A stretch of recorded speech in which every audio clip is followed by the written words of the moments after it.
Hello everybody, it's Shirley and today I'm working on the Grandmother's Flower Garden quilt. I'm going to show how I do the third row and the in-between hexagon shapes.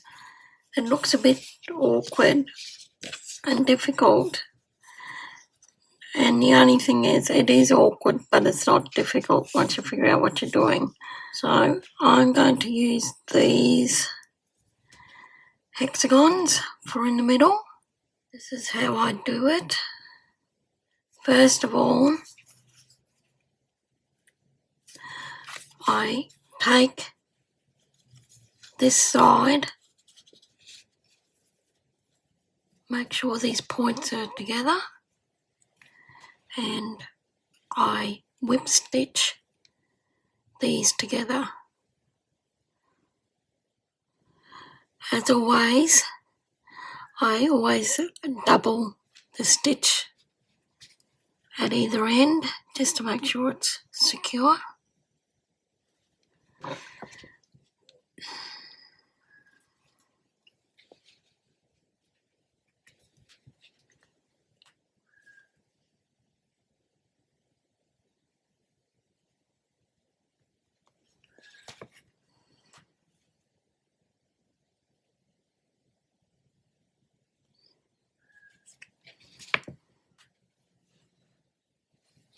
Okay, see, I've done there, and now what I'm going to do, and this is where it gets a bit tricky, but it's once you figure it out, you're folding this down to here and you're sewing in here.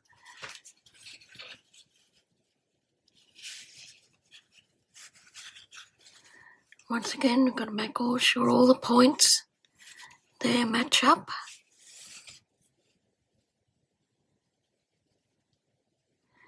And just double stitch over that. Now I just finished that thread off. So as you can see, I'm sewing down here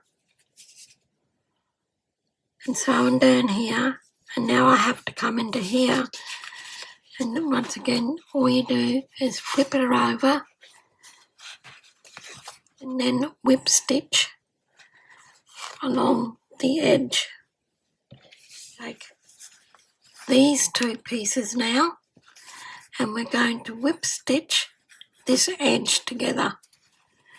Turn it over,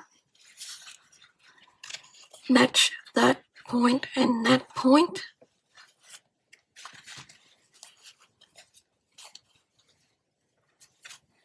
and whip stitch.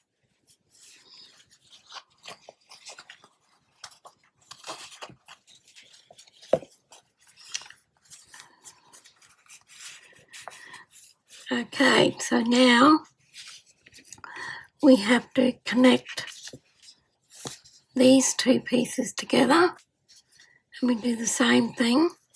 We fold it in together with the points matching.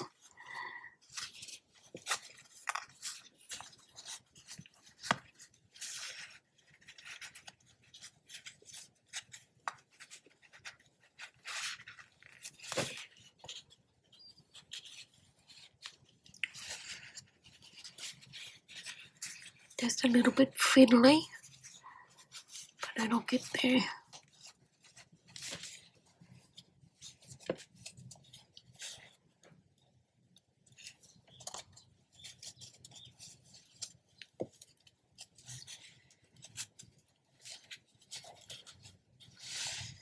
Right.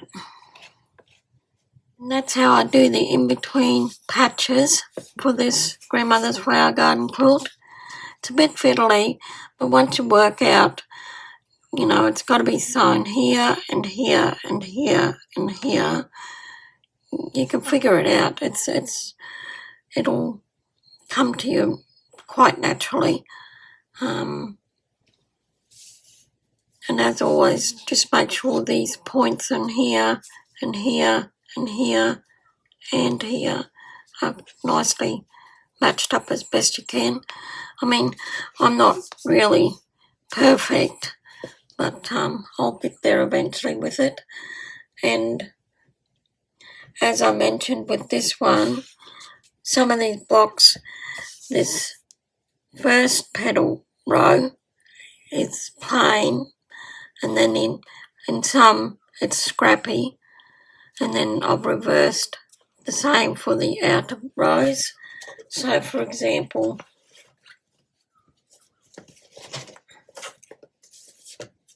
you can, if you look in this one, I've got the center one here, and then it's the same fabric on the second row, and on this outer row it's scrappy. And this one, I've just made them so that they are, all the same fabric. That this row is the same fabric and this row is the same fabric. And in the end, when you join it all up, it'll look okay. But it gives you an idea of how large these blocks are going to get, and two, you don't need to keep it to the same fabric. It can be scrappy, or it can be all plain, or you can do all solids, I guess. I don't know. Whatever floats your boat, you can work with it. And when you do it, don't take the paper templates out till you join the whole thing together. And that way it will keep more stable. These have got cardboard templates, but you can use paper templates. The cardboard ones means that you can reuse the templates again. So that's what I'm doing. My grandmother's flower garden quilt. Okay, thank you for watching. I'll see you later. Bye.